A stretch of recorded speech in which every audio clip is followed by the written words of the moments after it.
estamos na cidade fantasma de Dearfield. Essa cidade foi fundada por uma comunidade de afro-americanos. É que eles eram livres, mas eles eram filhos, muitos deles eram filhos de escravos. É que esse grupo de afro-americanos seguiu seus sonhos, mas para construir uma cidade, uma comunidade deles. Então faz desse pedacinho, ainda que sobrou, muito especial. Essa cidade, há 100 anos atrás, ela tinha mais ou menos 100 a 300 pessoas. E tinha uma escola, um armazém que vendia alimentos. O que vocês estão vendo aqui atrás de mim é o que sobrou da cidade. Essa era a rua principal da cidadezinha de Dearfield e se chamava Washington Street, ou Rua Washington. E ao longo dessa rua aqui tinha muitas casas e era uma cidadezinha muito movimentada.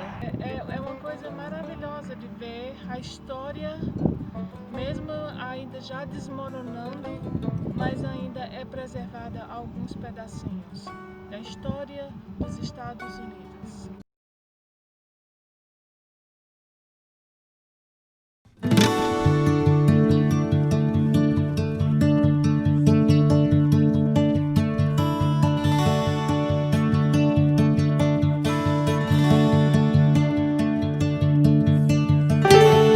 A casa que vocês estão vendo aqui, ela pertenceu ao fundador da pequena cidade de Dearfield, em Colorado. O nome dele era Oliver Toussaint Jackson e era mais conhecido como O.T. Jackson. Ele era natural de Ohio e mudou-se para Denver em 1887. Trabalhando em Denver, Jackson se tornou um homem de negócio bem-sucedido. Era um empresário e também um mensageiro para diferentes governadores.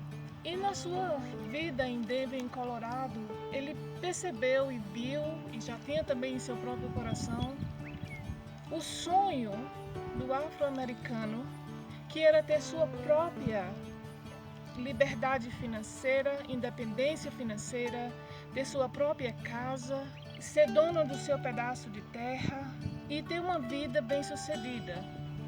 Jackson, vendo isso, que também era o seu sonho, começou a lutar legalmente, com todo o seu conhecimento, com toda a sua sabedoria, para realizar o sonho do seu povo.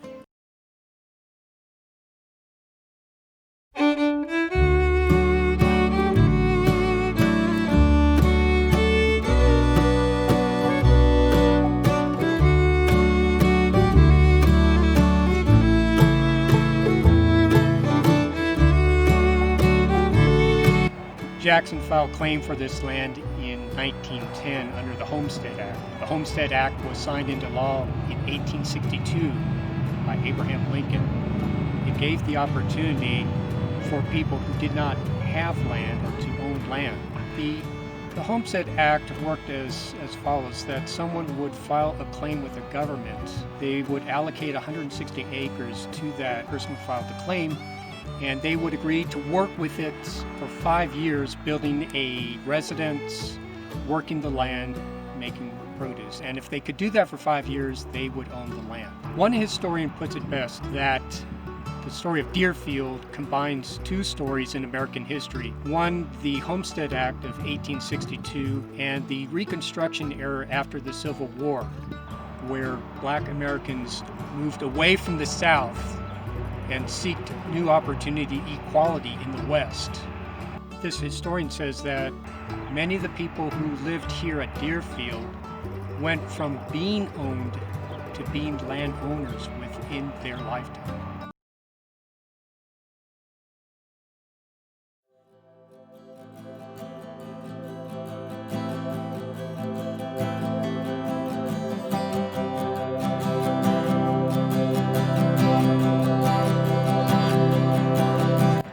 Jackson writes that their first years here at Dearfield were one of immense suffering. He writes that the people here were as poor as homesteaders could be. Some lived in tents, some lived in dugouts, and some lived in caves in hillsides. Jackson writes of the first winters here that they had very little wood to burn. Their chief fuel was buffalo chips and sagebrush. They only had 2 framed houses at the time, and all the people would gather in one house or the other to keep warm. In the first years, Jackson writes that 3 of their horses died from starvation, and the other 3 that they had were too weak to pull the wagon that they had.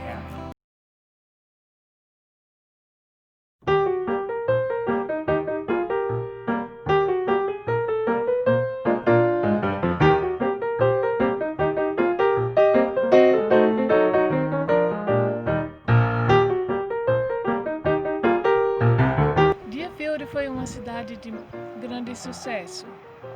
Depois que eles estavam assentados, começaram suas plantações em pequenas hortas. No primeiro ano, eles plantaram cerca de 100 acres. Nas suas hortas, eles plantaram milho, feijão, melões, abóboras e também capim para a alimentação dos animais. Muitos deles continuaram seus trabalhos em Denver. E, no resto do seu tempo livre, trabalhava na sua terra.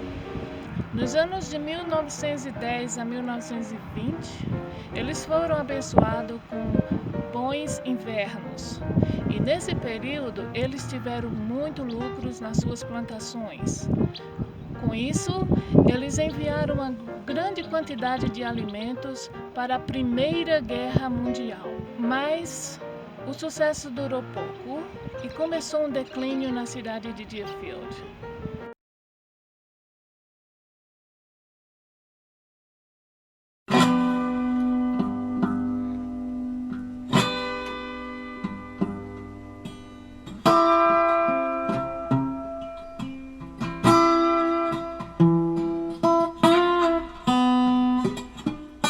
The biggest event that led to the decline of Dearfield was the severe drought that affected the Midwest in the 1930s. It was called the Dust Bowl. Because of this drought, and because the people who farmed here were dependent on the rainfall, they couldn't irrigate. They had no water rights to the South Platte River, which is to the north here.